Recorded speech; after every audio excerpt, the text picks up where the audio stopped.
Welcome back, everybody. You guys are listening to the Down to the Wire podcast. I'm your host, Brian Costa, and today we have a very special episode for you guys. As you can see, if you're watching this on YouTube, I'm back home at my house. I'm almost done with finals. Things are looking good, and one of the good things too is I get to have some of my friends back home back on the show, have them on personally. So without any further ado, I'll welcome in Adam Wright to the show. He's the host of the Fumble Rooski podcast at Dean College. He's going to be a senior next year, which just blows my mind. I cannot believe that. Holy, oh God. Made it this far, right? But yeah, so without any further ado, Adam, how you doing tonight?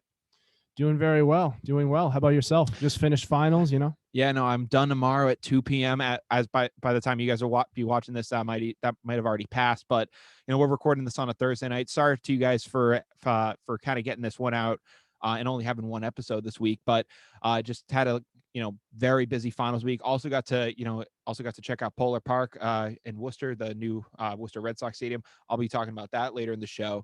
But we got a lot of stuff to talk about tonight. I've been thinking about this episode for kind of a while. In terms of, I usually do an episode, I usually take the main storyline, and that becomes like the name of the episode for the for the episode. But for tonight, I don't know. It was kind of odd. Like a lot of stories just seem to have this kind of narrative. So tonight's episode is actually going to be called Expect the Unexpected. And, there's just been a lot of weird things going on this week that, I frankly, as a sports fan, would not have expected. Tebow. Yeah, that and just so many other things. So before we do get into Tebow and so many other things, like the Oakland Athletics possibly moving, we start off with possibly one of the dirtiest cheaters in all of sports. One of the most fraudulent individuals that has ever stepped foot on their field of play. I cannot believe it. I mean, you think of some of the worst cheaters. You think of A-Rod. Some people will say Barry Bonds, even though legend. People outside New England might try to throw Tom Brady in there. When I'm just like, ugh, I don't know about that one. Come on, have some faith in there. But I think the worst cheater of them all, Medina Spirit, the Kentucky Derby racehorse. That damn horse. So yeah, the racehorse that ended up winning the Kentucky Derby, Medina Spirit. We talked about it on our last show. The horse actually just failed a drug test and was just stripped of the Kentucky Derby title. The title's now going to the second place champion. I'm just like, that damn horse. You got to be kidding me.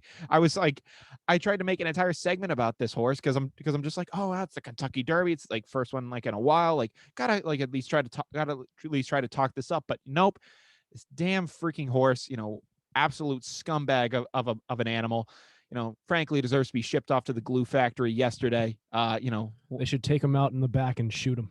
Disgraceful display by Medina Spirit. Now, frankly, it's unacceptable. I think we have to make an example out of this horse. So, I just had to get my frustration out there. Obviously, something I was seeing about this was that I guess they said, like the trainer came out and said the substance they found in their system was never like what were you gonna say? There's some countries who'd love to have them. Oh yeah. Oh Jesus. Whatever. Just saying. Screw off. It's a lot more to horses than just racing. Oh yeah. No, shut up.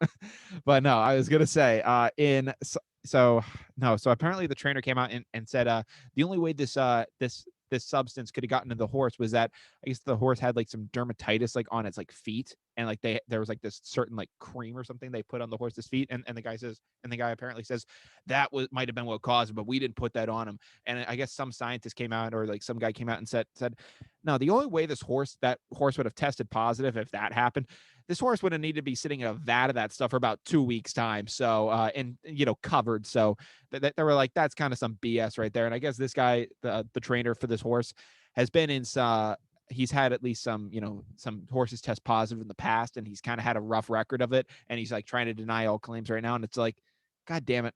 Man, you're innocent, but this goddamn horse, something has to be done. The Kentucky Derby cannot be infringed upon like this. It is disgraceful. Just talking about the integrity of the Kentucky Derby. We need all the bad horses weeded out. Yeah, I'm sorry, Adam. I needed to get this off my chest. It was something that really burdened me. Just ship them internationally. Yeah, exactly. Send them off, get them out of the United States. We don't want them here. It's disgraceful. But wanted to get that off my chest tonight, and I think I did a decent job of it. I heard horse meat is a delicacy in some countries. Really, I mean, it's probably served Could be. it's probably served in our cafeterias at school. So Probably. yeah, I'd have to say Those so. Sutton High School Oh, cafeterias, those lunch ladies. I wasn't They were even. very, I wasn't even very, gonna say- very scandalous. I wasn't even going to say Sutton. I mean, probably it's over at Salmo at the Salmonton Dining Hall over at Bryan. I don't know how your guys' food is sometimes. It's not bad. Oh, so you guys actually, you guys are living. We have the food company that sponsors our school actually also sends food off to prisons. So that's great. So probably is a little horse in there, but we'll have to see what happens. But that kind of covers the opening topic that we have tonight for saying things are for expecting the unexpected. But now I think it's time we move into some traditional sports. And by doing that, we go into the NFL, where you hinted at it at the beginning of the show. And Tim Tebow is coming back to the NFL. It's been 9 years, and I saw some stats going out about this. It's been since 2012 since he played in a regular season game. As a start, or at least since he started in one. I mean, he had some preseason runs. He came in with the Patriots. That was pretty electric when that happened. But ever since this has happened, he has it, like the rookie of the year back when he played was Robert Griffin III. There's just been so many different things. Most guys from his draft aren't even in the league anymore. He's apparently going to try to come back to the Jacksonville Jaguars and try to play tight end. Urban Meyer, I guess, it hasn't been made official yet, but, it looks like this is something that's going to happen. What are your thoughts on this? So it turns out earlier, about a little over a week ago, Yeah. Tim Tebow went out and he asked the Jacksonville Jaguars, he says, I want to go take another run at this at tight end.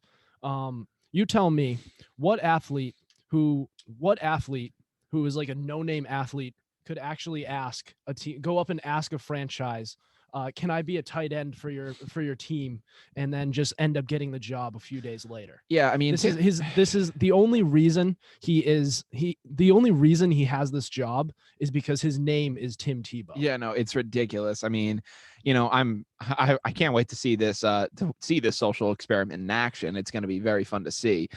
But I guess people are doing predictions. A lot of people don't even know if Tebow's going to make it out of the preseason. So like he still does have to earn his way onto a team. Like I guess like they did it's like some people did there was like a poll of it, and I think only 6% of people polled like think that Tebow could be like a decent like starter in the NFL.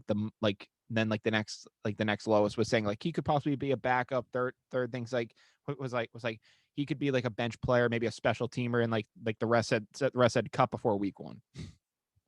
Yeah, it's the whole reason why he was allowed to come into the MLB. The NFL. To come into the MLB. Baseball, You're right. Because his name is Tim Tebow. He asked for a tryout. He gets a tryout, and there's all these NFL scouts who are taking their pants off. And they're all like, oh, this guy, he looks amazing. We love him. He looks like a legitimate pro caliber player.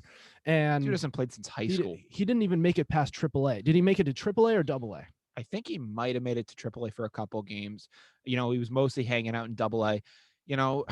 It was pretty remarkable to see how close he actually did get to the majors. I mean, I wonder, a lot of that I feel like did have to do with name recognition. It's like, hey, if we get this guy on a AAA roster, get him into a couple games, like I think we're going to sell some extra tickets here. I think that's most of it. Yeah. So from what I saw from his AA numbers, how he got from AA to AAA, I'm pretty sure he batted like $150 at one point, and he was sent up, and they were like, okay, that's name recognition. That's minor league teams are looking for publicity, and that's definitely what the Jaguars are trying to do. They just got Trevor Lawrence. Yeah, so the spotlight's on them, so they bring it more towards them when they do this. All I'm saying is if Trevor Lawrence throws a touchdown pass to Tim Tebow this regular season, just prepare for it to be all over ESPN. Oh yeah, it's going to be everywhere. They love stuff like that. It would be incredible to see. I'd be all for it. I mean, I hope Tim Tebow could actually come back to the NFL and like have a decent career and actually, manage to. I mean, what is he, like 34 now or 30 something? I mean, he's up there in age now at this point. So it's like. So, I mean, like, especially for a tight end, like a quarterback, like obviously I think he's 32. Okay. Yeah. So, I mean, obviously you're seeing guys like Brady now, like being able to play it until he's like 44 and like possibly even until 50. That's something we'll cover in a sec. But with Tim Tebow, like, I mean, like 32 as a tight end, like Gronk retired originally at 32 or around there, saying I like, think it hey, was 30. yeah, he retired at 30, saying like, listen, man, I'm done. Barry Sanders as a running back retired at 30. Calvin Johnson, who was a wide receiver but really kind of played like a tight end in terms of just his size, retired at 30. Actually, frankly, retired at 29. I think the same thing with Sanders. So I mean, for Tim Tebow to come back at this point, I mean, obviously he hasn't gotten banged up in an NFL type like in an NFL type way in 9 years, but I mean, it's still going to take a toll on your body, especially coming back into it. Absolutely. Yeah, it's it does depend on the position. Like if you are a quarterback, then Yeah. you'll last forever. Oh yeah. But with and even wide receivers, players at all these different positions, those last longer. But tight ends, they get the crap beat out of them. Yeah, I mean the good ones can make it into their like mid to late 30s, and it's like you had a good career. You had a really Yeah, good career. I mean, you had some tight ends like Antonio Gates, which he was able to make it as long as he did, and that was incredible. But if a tight end can make it into their mid 30s, it's like good career. You had a solid run, and like if he can even live on as a blocking tight end after that, it's like bonus. absolutely. It's Yeah. it's insane to see. But it's gonna I can't wait to see Tim Tebow suit up, and even if it's only for a couple preseason games, and the Jaguars are like, yeah, man, it's a no go. We got to cut you. Like we got to there's a roster spot that we need here. I'll just be excited to see him back on a field. Try to see this happen. I mean, like that 30 for 30 that has to come out at this point. Just on this guy's life is incredible. I mean, this guy played with Aaron Hernandez in college, became a pastor. And I was seeing a post about this. Did all this stuff in college, played with all these insanely kind of problematic guys. Like you think of just like there was a list of it at the I think time, and Cam Newton was on the team too, right? Cam Newton was on the team and he transferred. I mean, I wasn't really thinking of him as one of the problematic guys, but there was a list I had at one point, and it was like I think it was like him, Riley Cooper. Trying to think. I don't know if Percy Harvin was there at the time when I think team. he was, yeah. Yeah, he might have been there. A bunch of other guys too that I can barely even think of. But yeah, no, there was just an insane amount of guys there, and I remember it just being labeled as incredibly problematic, and it was just insane to see. I hope that there is a 30 for 30 on Tim Tebow someday, because I think he definitely deserves it. I mean, maybe not in terms of the stats overall, but just in terms of everything he's done with a life. I mean, this guy's gonna be able to say, like, at the end of the day, like, whether I did it like to the best of my ability or not, I did everything I set out to do. Or that 2005 Gators team. Exactly. Yeah. Those guys were. Was it that Gators? Was it the 2005, 2000? I'm not sure which year it was, but Yeah, I had a picture on this thing at the time. I'd have to go back and find it, but you know, is there anything else that you'd probably want to say about these guys? it's an interesting group, and Absolutely. I'd love to hear the story behind it and like a lot of different stuff about it. Like that's an interesting collection of guys. I'd love to hear from them and Yeah. get some documentation on what exactly was going on with that team, Yeah. because Same. big collection of characters. You'd love to see what's going on behind the scenes. Absolutely. Same here. And that kind of concludes what we have in terms of Tim Tebow. But the some other stories in NFL that we did want to touch on was DK Metcalf. He was trying to qualify for the Olympics the other day. Did you see this? I did see that. That was interesting. Yeah, so he was trying to qualify for the Olympics. He goes out and he runs a 10.36, and I guess out of a heat of, I think it was like 17 guys, he came in ninth. He was ninth in his heat, but out of the total guys, he was like ninth overall. So he actually ran a 10.3. It was a respectable time, very well for him. Obviously, I think obviously it wasn't going to be enough to qualify him for the games, unfortunately. But I mean, this is a guy, he's 6'3", 230. He's absolutely jacked. And the reason this became a thing was they saw him like run across the entire length of a field to tackle a guy during a pick six attempt, or at least during an interception. This is when this all started. He's a physical specimen. I mean, if you look at the way his body is, he's faster than Brandon Cooks. Oh yeah. And he can bench more than Khalil Mack. It's insane. It's unbelievable. And you've seen Khalil Mack. We've seen Brandon Cooks run. He's known for his speed. Yeah. It's just unbelievable. He's a physical. Just look at him. He's a physical specimen. Yeah. And if he could just, if he could just get a little bit more mentally tough, he could become one of the premier wide receiver in the league with the way he is built. That's quite the take there. I appreciate that. Yeah. One of the things I was thinking about that though, when seeing the whole DK Metcalf thing, is that in terms of thinking back to track, Adam, you and I, we did track in high school. We obviously we Yeah. went to the same high school. We were on the same team. Same 4x2 team. Yeah, exactly, and we killed that 4x2 team. So we killed that shit. We definitely did. Oh yeah, no, it was awesome. But looking back at it, like I you'd probably have to attest to this. One of the big things, when doing a sprint medley was trying to get that block work down. That was kind of a big thing that, at least when you're learning it in the initial stages, that it takes a little bit before, like, once you get it, like, you have a good idea of it. But, like, DK, obviously, I don't think he's, done track events like this since high school. He hasn't had that kind of training for the specifically. And I mean, obviously, being 230 is great for an NFL wide receiver, but, doing that as a sprinter, it probably is going to have some sort of an effect on you. So I'm just like, if he's doing this, just showing up, taking the pads off immediately, just going to the track and running a 10-3, I'm just like, what if this guy just dedicated, like, months? I frankly, I don't know how much he dedicated to this. He might have dedicated a lot of this. So this isn't like me dissing him in any sense. But if, like, he went out and he just said, all right, for like the next however many months, I'm gonna just, like, dedicate this to track. I'm gonna work on my block work. I'm gonna work on accelerating out of this, and I'm gonna, like, really, slim down and become, like, the best, getting the best sprinting form I could be in.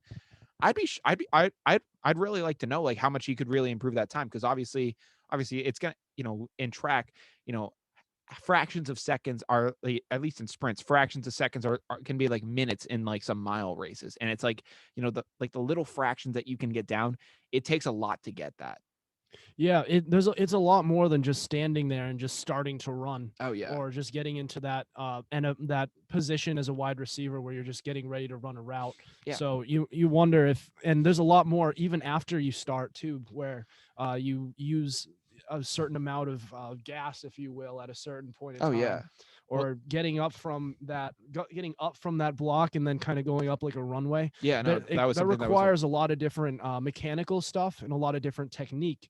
And you wonder if he kind of if he dedicated anything to this, if he actually went through some training, he could be a much more than what he did. yeah, which and frankly, I mean, what he did already was incredible. So, like, I'm not taking off any of that, but I like the runway analogy there. It was like, what we kind of learned from Gillen over there when we were doing track. I mean, it's the perfect analogy. Oh, right? it's perfect. You, Yeah, you no. start low and you go up. You don't just get up. Yeah, and then no. just go. Yeah, no. So for anyone who, like, This makes no obviously, sense. yeah, no. So for anyone who obviously doesn't do track, me and Adam did in high school.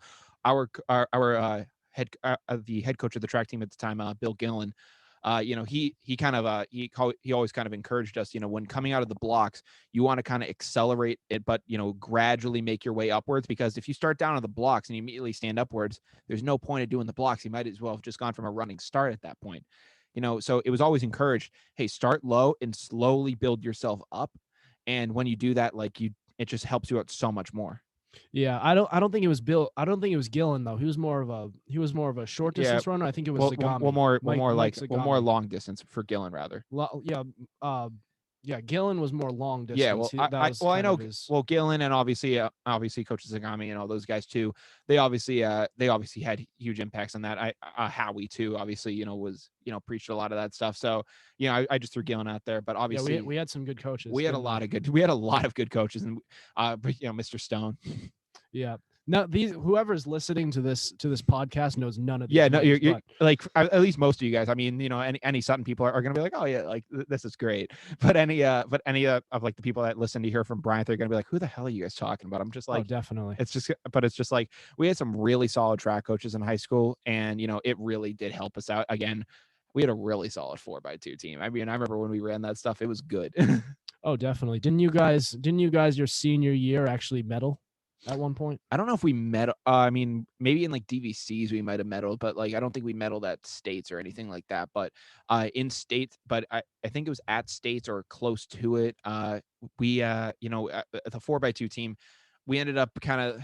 I think one of the main guys that we were originally going to get into it to get the time down, he ended up dropping out of the race, and we went with our original team, and we set our best time in our last ever meet together, which was awesome to see, because, just to have those guys together. And one of those kids at the time was an 8th grader, which is insane. So we set our best time with this kid as an 8th grader. I'm like, if this kid had been a senior at the time, who knows what the time could have been? We could have knocked off another second. It's nothing on nothing on him, but like we just, it made all the difference. Was this Aiden Royce or Brian Dunn? It wasn't. No, this wasn't those guys. This was This wasn't those guys. no. Oh. Well done. Well, Dunn if was you it. guys are listening, Aiden Royce, Brian Dunn, you guys were great too. Oh yeah, they were awesome. No, I was talking. Nah. Oh wait, no. What am I saying? It was Royce and Dunn, but I messed up with it. No, so we had another eighth grader at the time that did it. But no, so our 4x2 team was obviously my senior year. Obviously, you would have been on it previously, but my senior year, it was me, Aiden Royce, Brian Dunn, and Rowan Woods. So that was the 4x2 team our senior year, and Rowan was the anchor. He actually killed it. I mean, he ended up helping us secure the time in that race. I was the lead guy because I hated, having to receive handoffs. So I was always just like, hey, let me run. Let me take this thing. Yeah. It was interesting. I think my best decision when I was doing track was definitely transitioning more to throwing. Oh, and yeah. It's not that I was a bad sprinter. It's just my strength was towards that. But I think we're getting a little off topic here. We're getting a little off topic. We're reminiscing way too much of our glory days now, thinking about DK Metcalf. Oh, what the hell? I mean, maybe we should go and qualify for the Olympics. Let's see. We'll do what DK did. Get me in the lab. Let's see what we can do. Throw me in the ring. Oh yeah, 100%. But going off that, some other things, in NFL news that we wanted to talk about.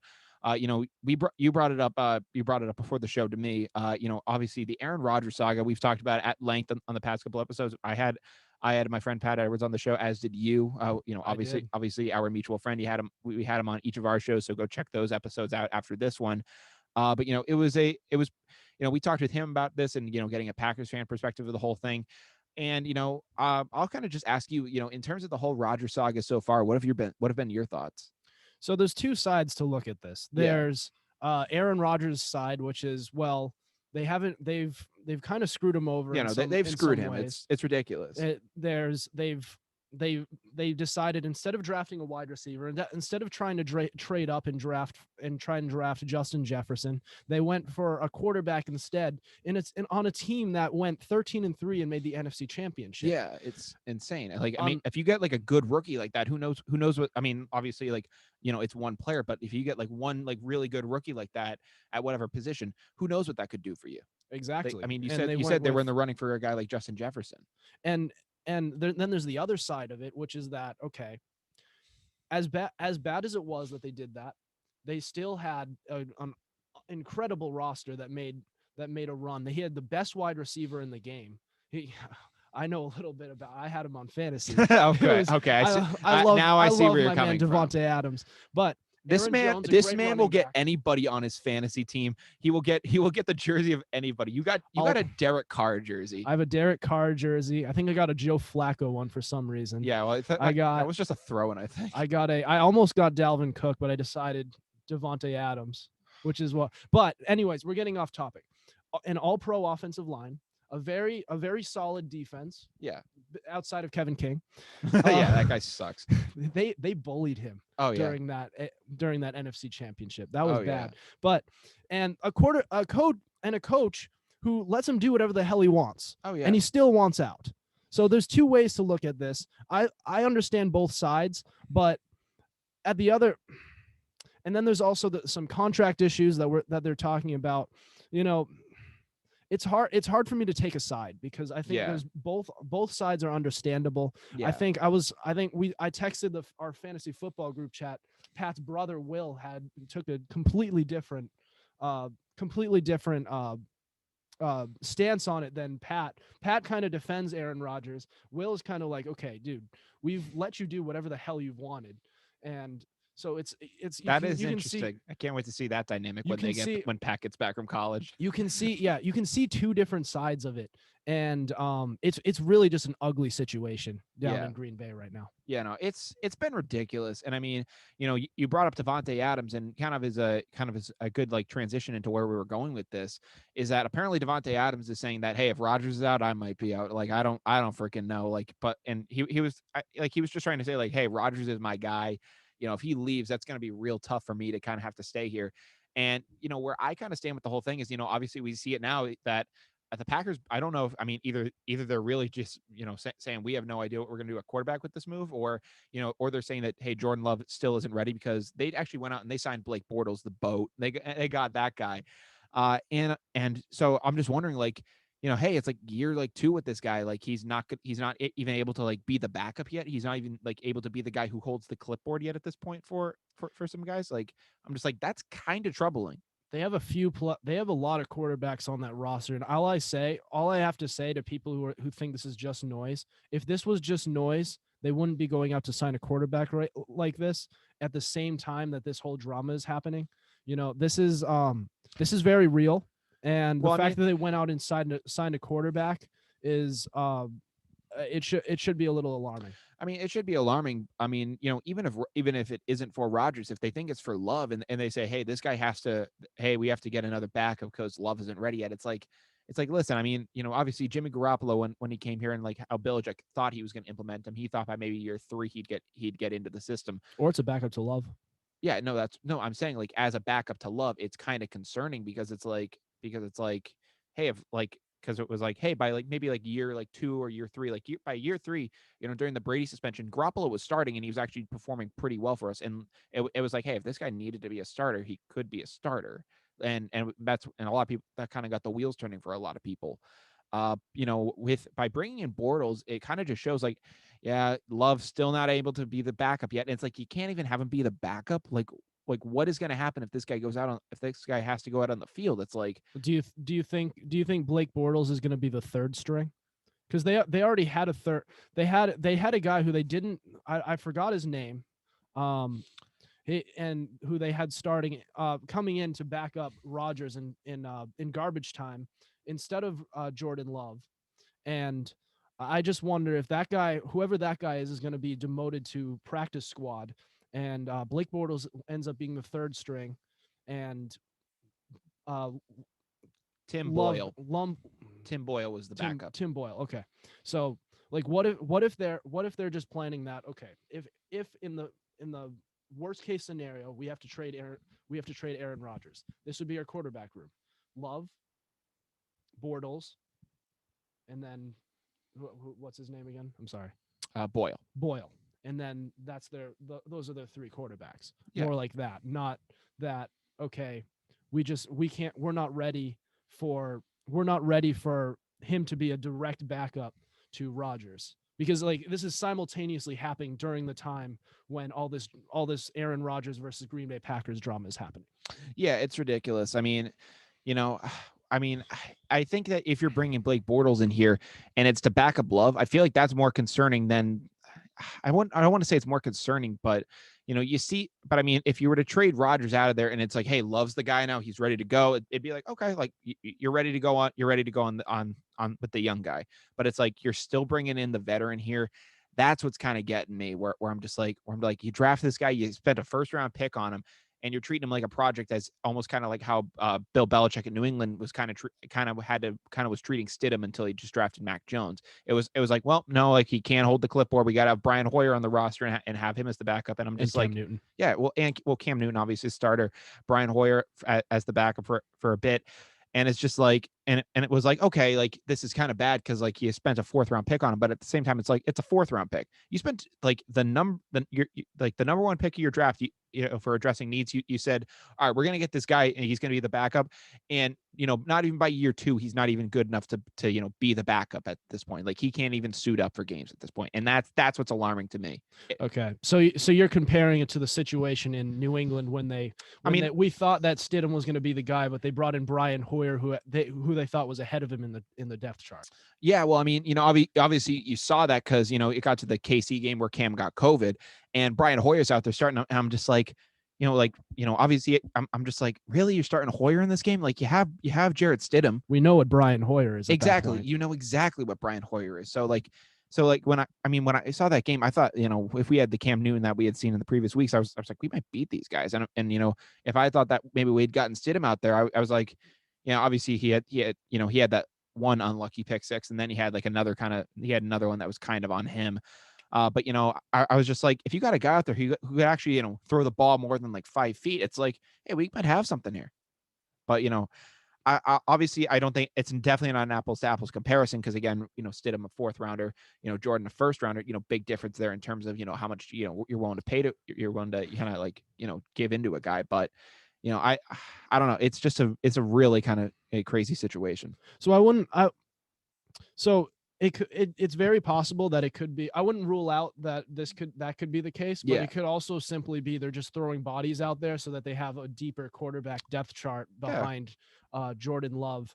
If worst case scenario, Aaron Rodgers gets traded or he walks in some scenario. I mean, it's definitely all possible. I mean, I wonder how that would work though. I mean, if Blake Bortles is coming in and like, I mean, obviously I don't think they're giving Blake Bortles all the intel, but if it's like, hey man, you might be a practice squad quarterback, and he might just be like, hey, I was like backing up for Jared Goff last year. Like I was a starter in the league, obviously, like obviously you became a backup for a reason, but it's like, hey, like I was able to back up Jared Goff last season, was able to back him up the year before. And like, I've been able to like do this backup role. If you're going to just have me as a practice squad guy, like, what am I kind of doing out here? And, it's just a really kind of, odd situation, I'd have to say. Definitely. Just everything about it is an odd situation. The fact that like, even from the beginning, just the fact that we're at this point, from the beginning of literally from the start of this offseason for the Packers, in the post-game interview, a lot of guys here, this is straight from Aaron Rodgers, and I'm paraphrasing. Oh, yeah. A lot of guys here, their futures are uncertain, mine included. Exactly. And he came onto the Pat McAfee show immediately. And he tried following that, and he kind of dismissed it. He kind of said, "Well, that was kind of just nothing." It was just it was in passing. It was like me just trying to like it was just me just saying like, hey, like that's just the way life goes. There's a strong possibility that he was in the heat of the moment and the truth came out, and then he just kind of tried to like shoo everything away, and now everything's kind of resurfacing now with all the drama that's going on. They didn't have the best offseason. We thought they would sign Will Fuller. They didn't. Yeah, no, like, I mean, obviously there are a lot of things that they could have done to, help him out. I guess they did get some guys later on in the draft that maybe made it, a bit better. But, I think I think what really would have made Rodgers happy is like, had they gone out and they said, hey, first round pick, we're getting you a guy, instead of saying like, hey, we're going to get you this corner. I guess Horn or the guy they're getting is actually pretty good, but it's just a kind of a crazy situation. Yeah, absolutely. It's an interesting thing that's going on, and I just wonder how it's going to unfold. I'm going to be straight up with you. I don't see Aaron Rodgers being on this roster past the 2021 season. I think he'll be back for the 2021 season, most likely. Oh yeah, I could be wrong. I think he'll be back in Green Bay, but after that, I have no idea. But after that, 2022.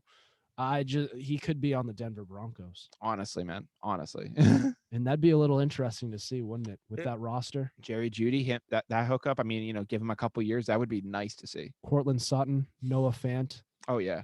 They need a little help on the offensive line, but that defense is getting a little better. That secondary looks good, and the offense is young, which there's a lot of potential there. And maybe you go out and you got a big guy once you're there. If you're the Broncos, I mean, they were already able to to transform their team for a guy like Peyton when he came in. It would be interesting to see what John Elway could do out there again, or or just what the the office could do out there rather. Definitely, we'll see what happens with it.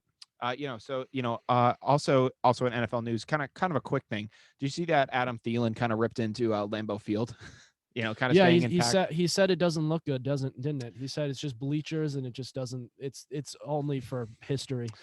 I wish Pat was on the show, but that was just something I did want to cover. Obviously Lambeau is a very famous field. Obviously has a lot of history there, but yeah. It kind of reminds me of when people, and as two Red Sox fans, we hear a lot of this towards Fenway Park. There's a lot of, it's very night and day when it comes to Fenway Park. It's kind of like, it's either people love the place or they think it's a complete just garbage. Shittle, yeah. It's ridiculous. I love Fenway, but it's when I hear people talk about it like that, I'm like, ugh, come on. But yeah, no, that was something I just wanted to touch on really quickly because, keeping with the theme of, having the, expecting the unexpected, I did want to get into MLB news and, we'll talk about the Red Sox in just a sec, but, something that I did see that was kind of interesting, that, kind of caught my eye for a little bit, when it came up, I was like, wow, like this is happening. And apparently, stadium, there's been stadium, issues out in Oakland, California, out in Oakland, California, rather, my apologies. And, it's very possible that the Oakland A's may be relocating.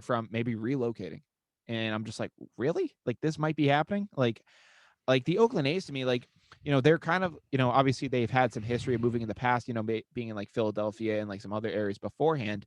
But going out to Oakland, I'm like this is pretty big. Like that, like if they were to move, like this would actually be pretty huge. Yeah, so I was on Robert Shelley's show, the Pesky Pole podcast. For those of you who may be listening, who listen to him too, I'm sure you guys have seen some of you have seen the episode, but he kind of talked it up a little bit, the idea of it. I'm not sure why.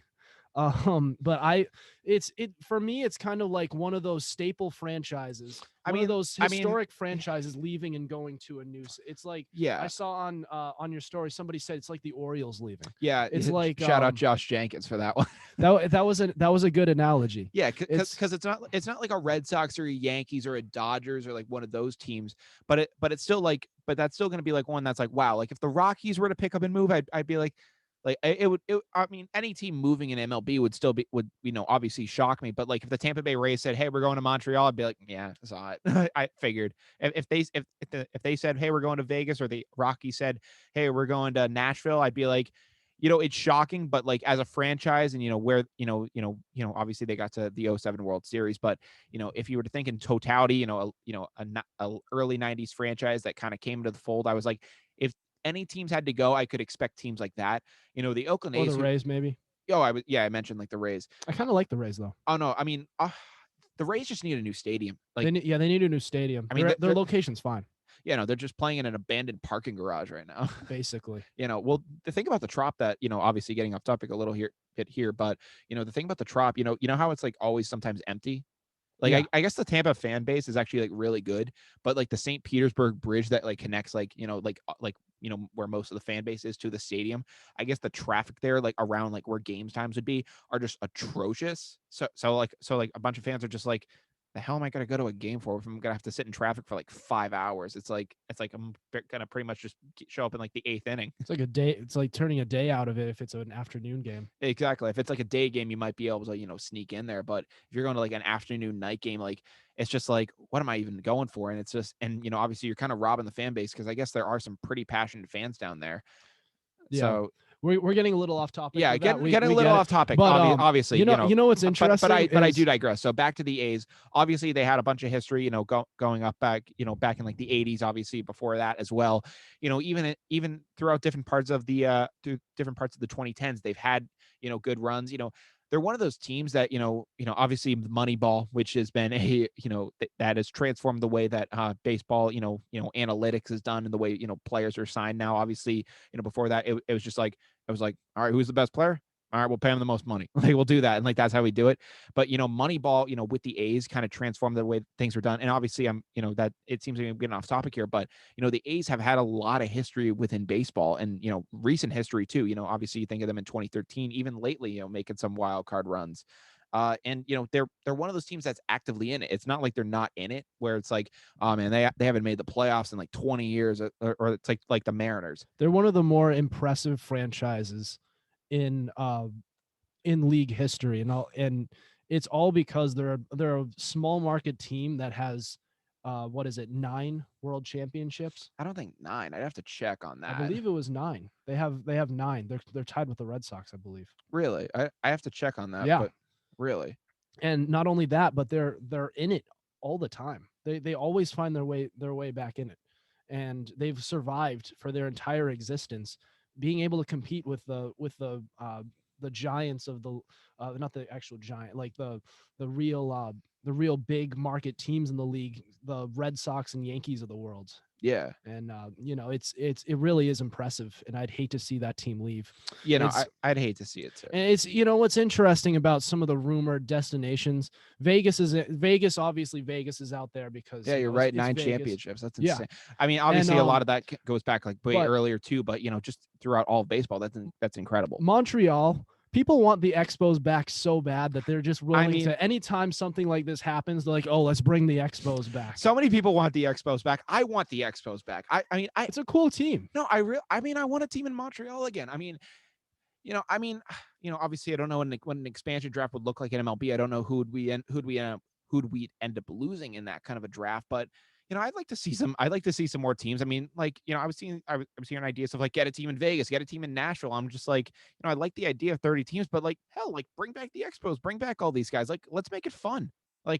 Let's have baseball like try to grow like that. Like, with all the stuff that Rob Manfred's tried to terminate with baseball, like let's try to have baseball grow and go to new areas, but let's not try to uproot teams like the A's. Like I saw Marshawn Lynch, he went into like there was a court hearing, I guess, or like some sort of like hearing to determine like when the Raiders are moving out of town, and like he went in there and he just goes, man, we lost the Warriors, we lost the Raiders. You better not lose the A's, and that might just happen. And obviously Marshawn Lynch, Oakland raised, kind of big like that.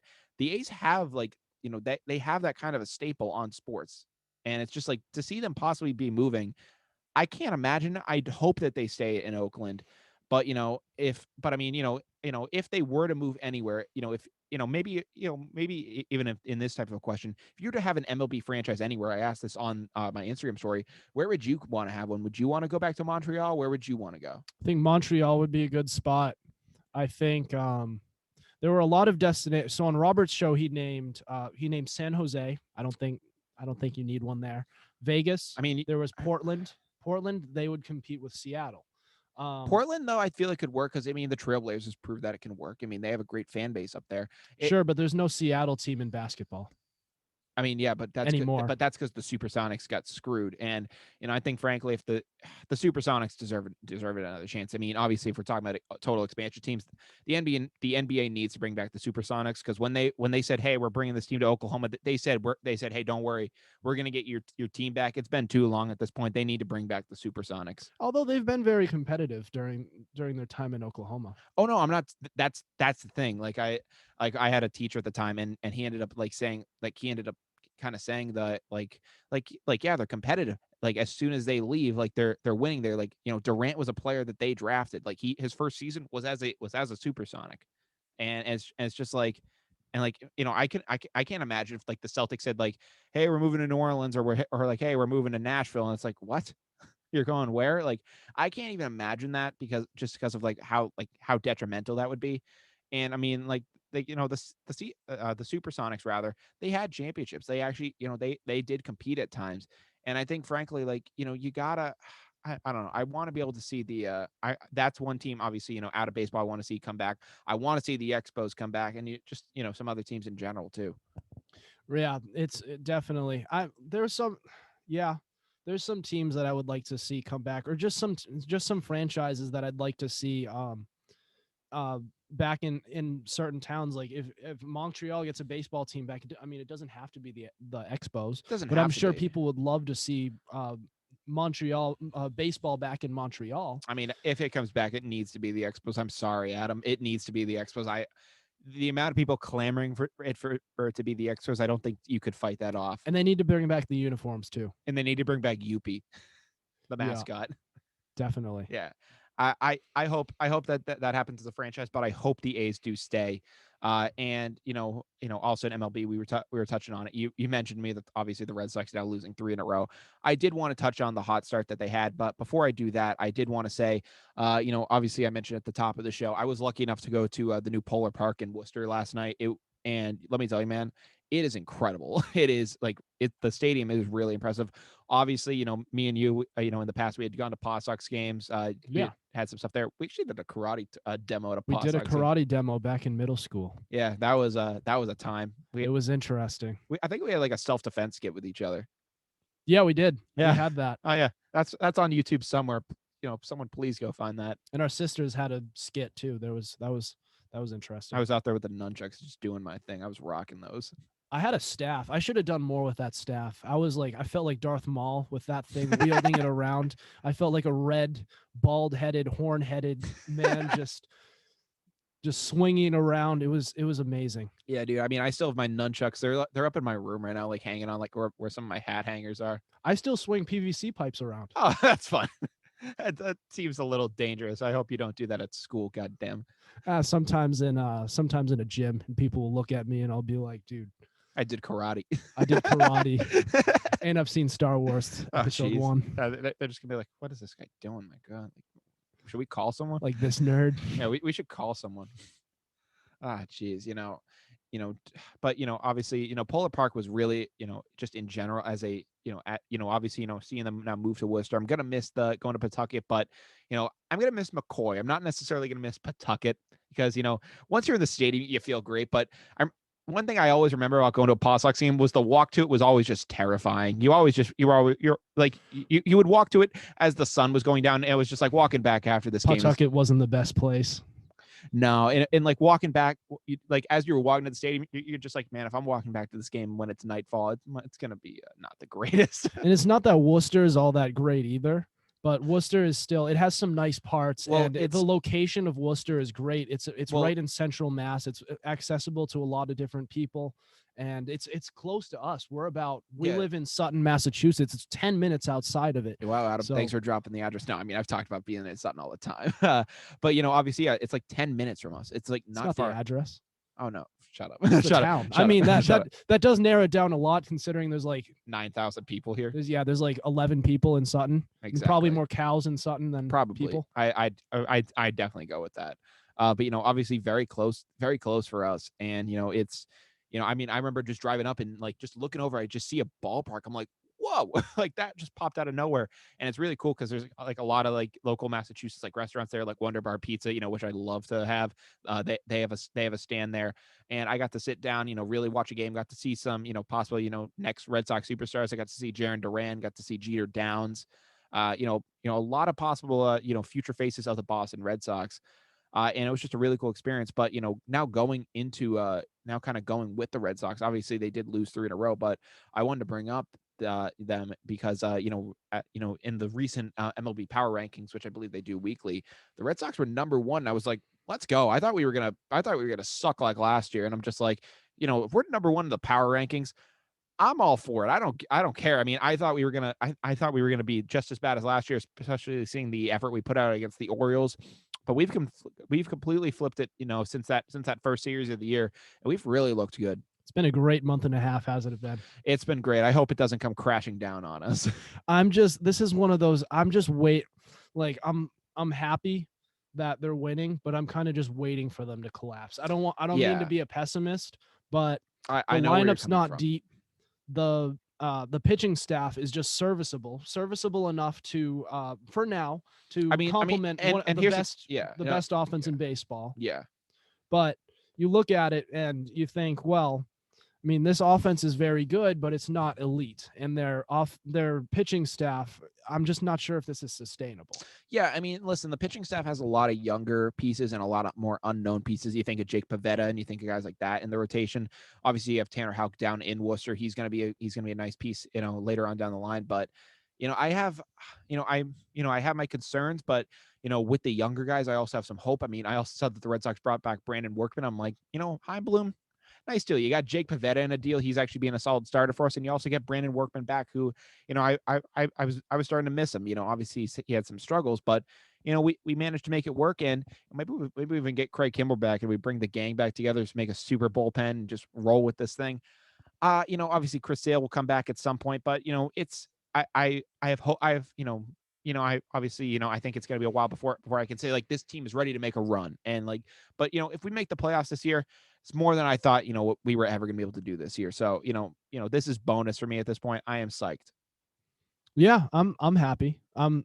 Maybe I'm wrong. Maybe it's wrong for me to have higher expectations. I want my team to be good. I want a baseball season. And, when you look at it as a whole, you kind of this is great, but then you kind of nitpick. I think it's interesting how, and I think it's going to be, this could be very telling about how the season is going to go. Oh yeah. About how they finish first. They're first in the power rankings. Then they lose 3 games since. That could be pretty telling about how the season is going to go. Yeah. It's going to be a very, they're going to beat all the garbage in the league. But what really defines what separates good teams from great teams in the MLB is being able to beat the good teams as well. When you go up against the New York Yankees and the record is not great, but that's a team is going to be in the mix. Yeah, teams like that around the league. Exactly. Like when you go up and beat up on the easier teams in the league, and you go to face those higher caliber teams and at least have some success against them, it bodes well for you. this team could very well be like the 2019 Patriots, where they start off 8-0 on the year, and it was a lot of people think that's like the most fake 8-0 of all time because it's like they beat up on a bunch of garbage teams. They went to go face the Ravens and they got absolutely obliterated. Yeah, it's like, and that's kind of the way the MLB is. It's like there's always those good teams who just beat the garbage in the league. The Red Sox, they beat the Orioles 3 games in a row, and they get into first place in the power rankings. Yeah. Then they face a competent team in the Oakland A's, Yeah. and they get their asses beat. Yeah. So it's one of those things where, like, you look at this team could very easily go 85-90 wins. Oh yeah. But if they want to be great, if they want to be a truly like non-fraudulent team, they have to beat the good teams in order to win 90-95. No, plus. you're absolutely right. I hope that they can continue this throughout the season. But that kind of covers what we had in MLB news.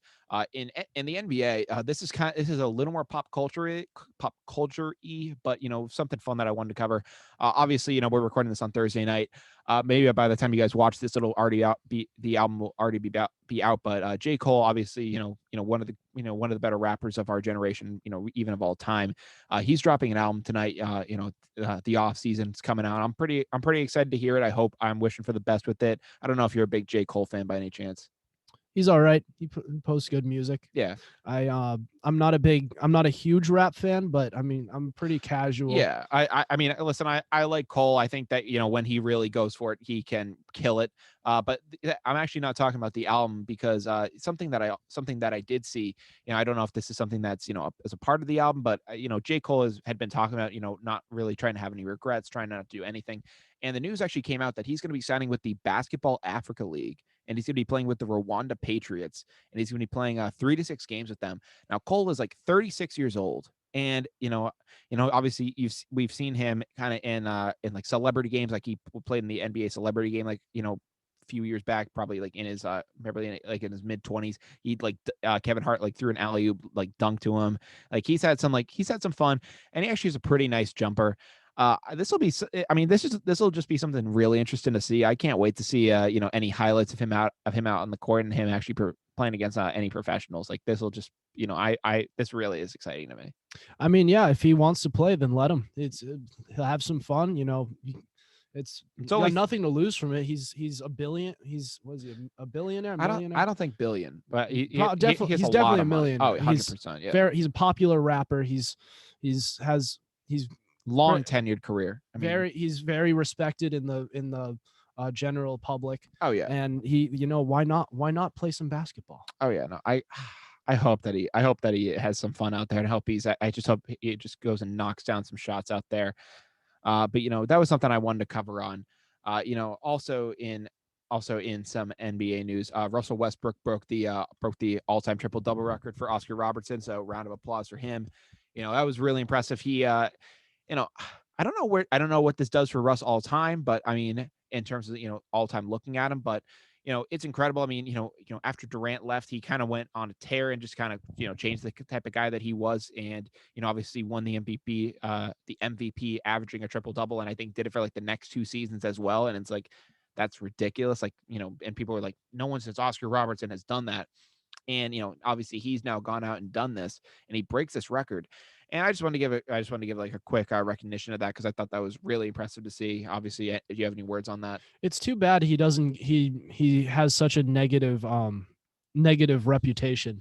Yeah, it is ridiculous. I mean, like, obviously he gets sent out of Houston, goes to Washington, but he made the most out of it there. He's he's become like a very good face there, and it'll be interesting to see what he does. I don't know if he's going towards free agency or if he has a couple years that he's going to be as a Wizard, but whatever he does after this, it'll be interesting to see what team tries to invest in him. Yeah, I want to see how his career ends up unfolding. He's a very good player. I love his competitive spirit.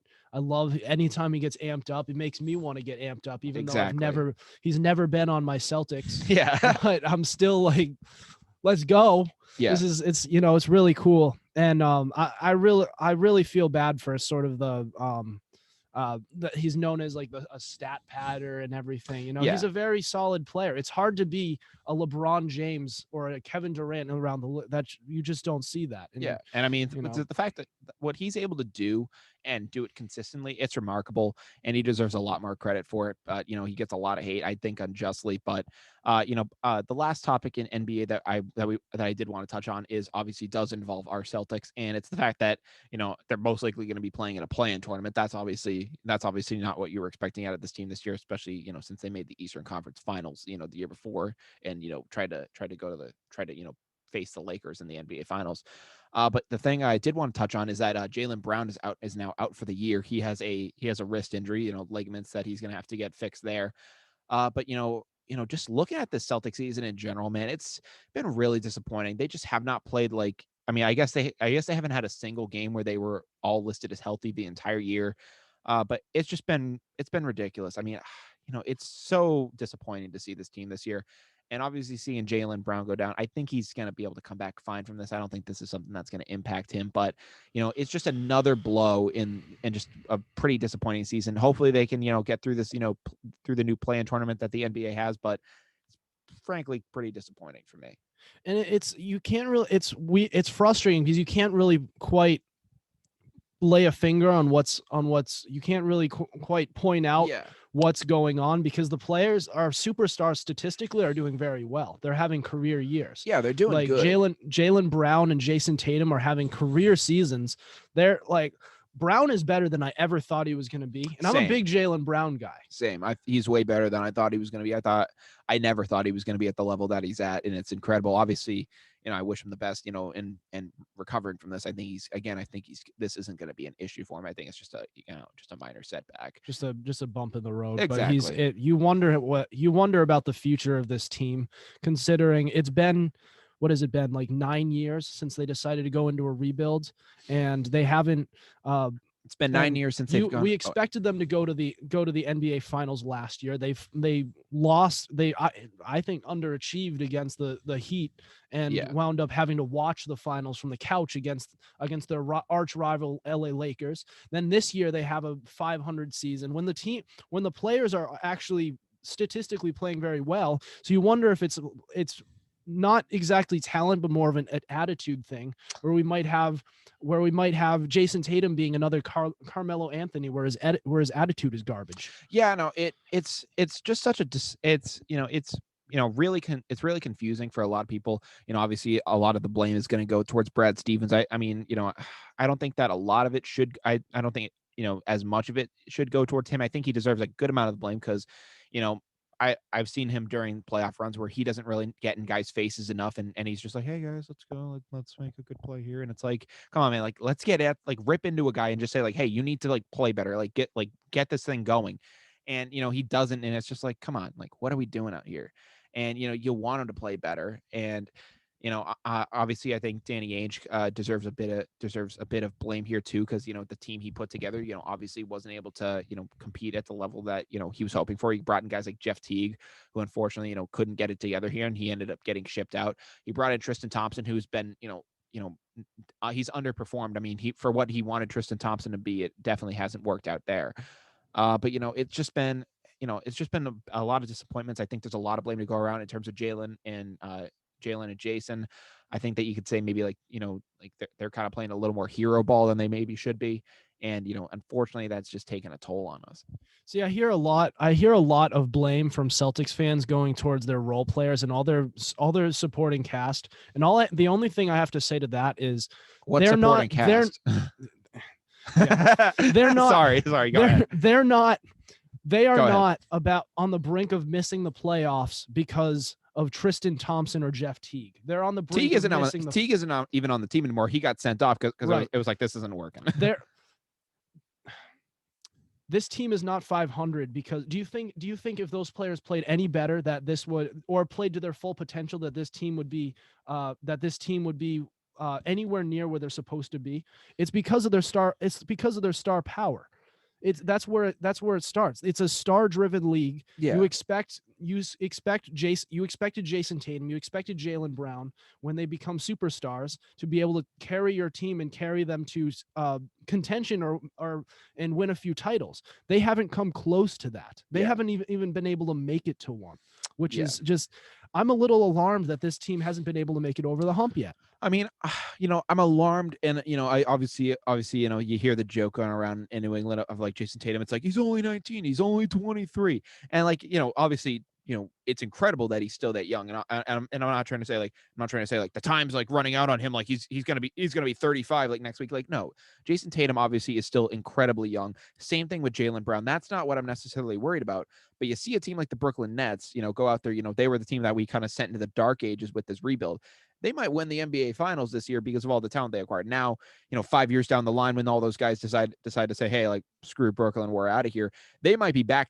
They might be back in the dark ages, and this time it might be for good for a long while with them. But just seeing the team that we kind of, it was like Boston finessed the Nets, like Boston, bested the Nets, and now the Nets like are so much better than you, and it's like.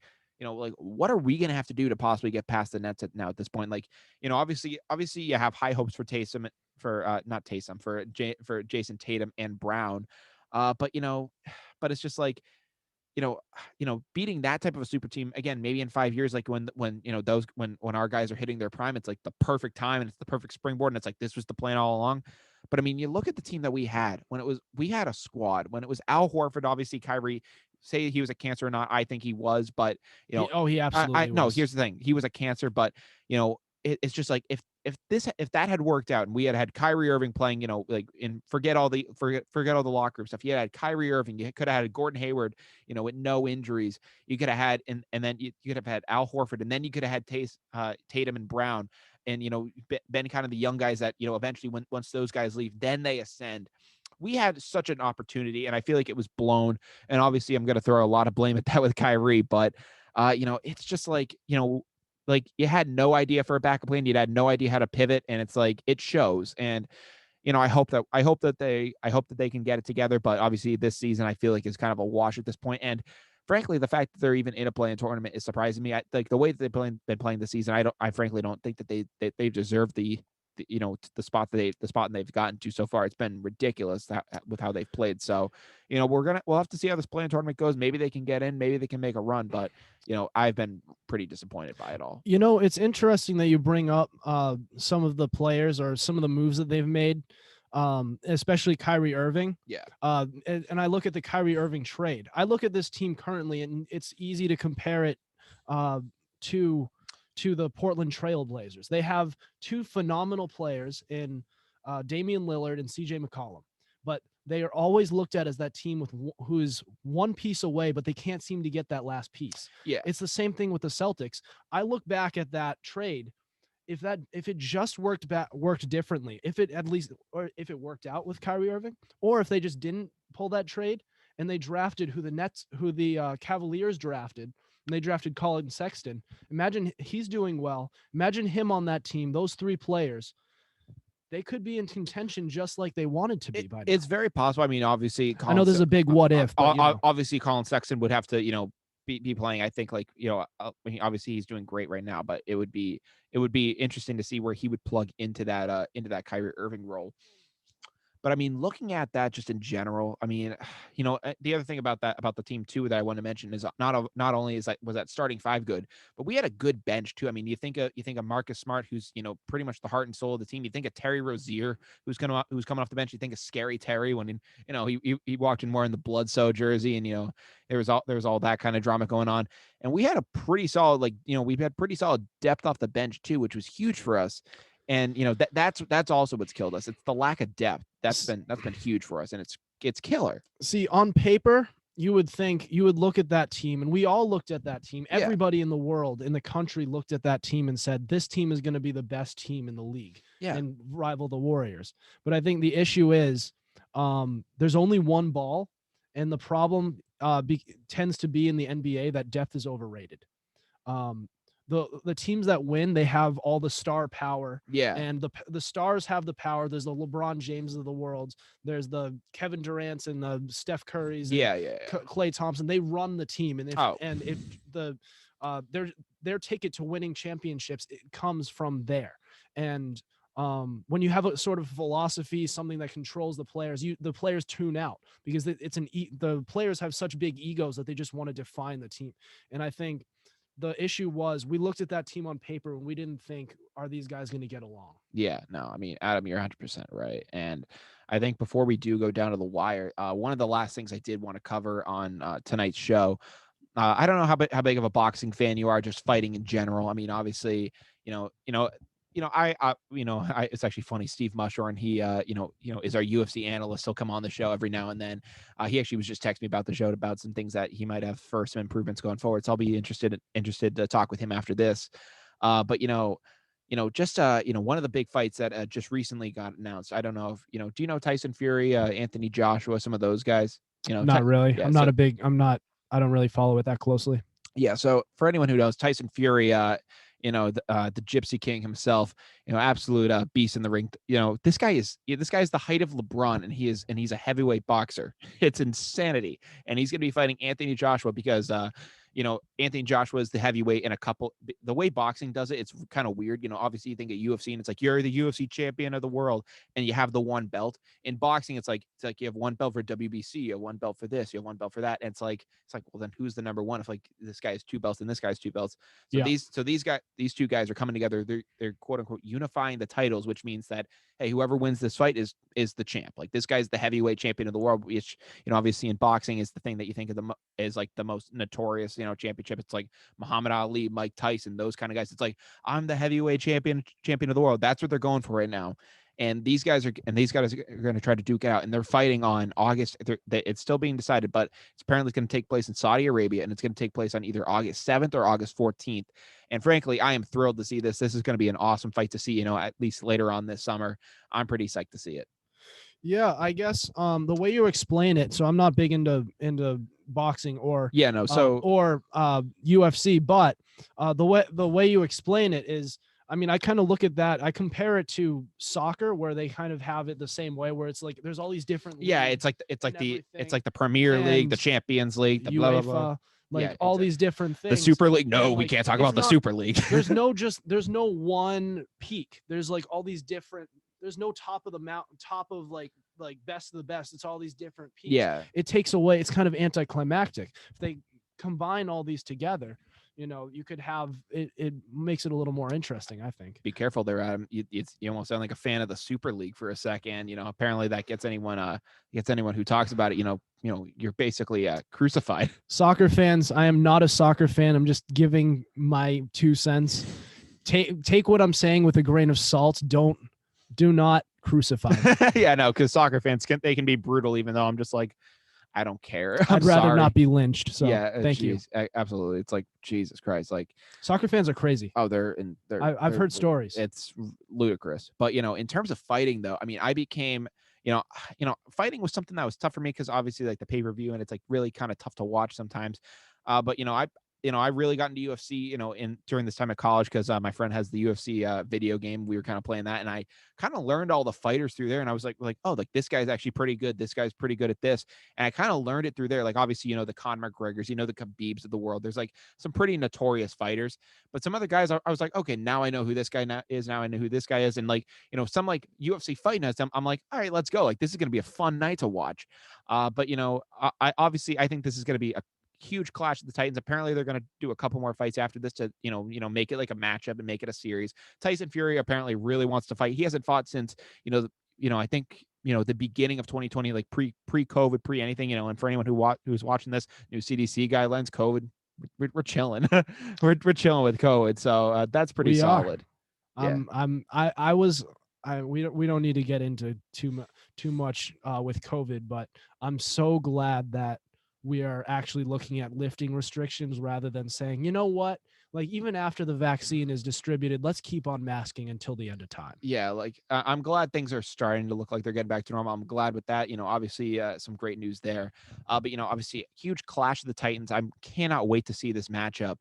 But kind of with that being said, I am really excited to see this all happen. And without any further ado, I think it is time to say that we are officially down to the wire, which means that we're going to go through everything we talked about in this episode, kind of a rapid fire. There is one thing that I will bring up and try to get a discussion out of real quick before we do go. But obviously we started off this episode talking about Medina Spirit, that cheating cheating horse. It seems like so long ago that we talked about that. Such a shame. It's such a shame, but we talked about that. We talked about that whole controversy and gave our thoughts on that. In NFL news, we talked about Tim Tebow signing a 1-year deal with the Jacksonville Jaguars, as well as DK Metcalf running a 10.36 100-meter dash in a trial to qualify for the Tokyo Olympics. We talked about Devontae Adams, future possibly being tied to Rodgers in Green Bay, as well as Adam Thielen ripping on Lambeau Field. In MLB news, we talked about the Oakland A's considering to relocate from their longtime home. As we gave some of our thoughts on that and where we'd maybe like to see a future franchise going on. And we also talked about the Red Sox being first in the MLB power rankings. The other thing I didn't want to mention too, obviously this was NFL, but I guess apparently if Tom Brady wants, he's going to be coming back to New England. He's going to be playing here week 4 of the NFL season. Any thoughts that you have on that right now? Tom Brady. I cannot wait for that showdown. Cheapest tickets are $1,400. And I'm tempted to get some. I really am. That's going to be, oh my God. I'm ready to. That is going to be a game. I cannot wait to see that. Apparently, Jason Light, the GM down in Tampa, literally said, like, listen, if Brady wants to play till he's 50, he's got a job here. And I'm like, geez, like the dedication there, that's pretty intense. I mean, and he's probably just going like, listen, if he wants to play here for 7 more years, I got a job for 7 more years. That front office worships Tom Brady. Yeah, he's the GM pretty much. He wanted Antonio Brown. He gets Antonio Brown. Yeah, so we talked, which I don't like. I hate Antonio Brown, but the fact that it shows, it speaks so many levels to how they just worship that guy. It's insanity. And, I can't wait to see that game. It's going to be quite the matchup. It's going to be tugging at the heartstrings, I think, a little for me, but I cannot wait to see it. We talked about MLB as well. And then in NBA news, we talked about J. Cole trying out for or at least, signing a contract to play with the Rwanda Patriots. He'll play 3 to 6 games there. Cole is 36 years old, and his album, The Offseason, is on the way. I cannot wait. Also in NBA news, we talked about Russell Westbrook breaking the Oscar Robertson's all-time triple-double record, as well as Jaylen Brown being out for the remainder of the season with a torn ligament in his left wrist. And finally, we discussed Anthony Joshua versus Tyson Fury to fight in August. I cannot wait with all of those things. Adam, thank you once again for coming on the show, man, and just popping over.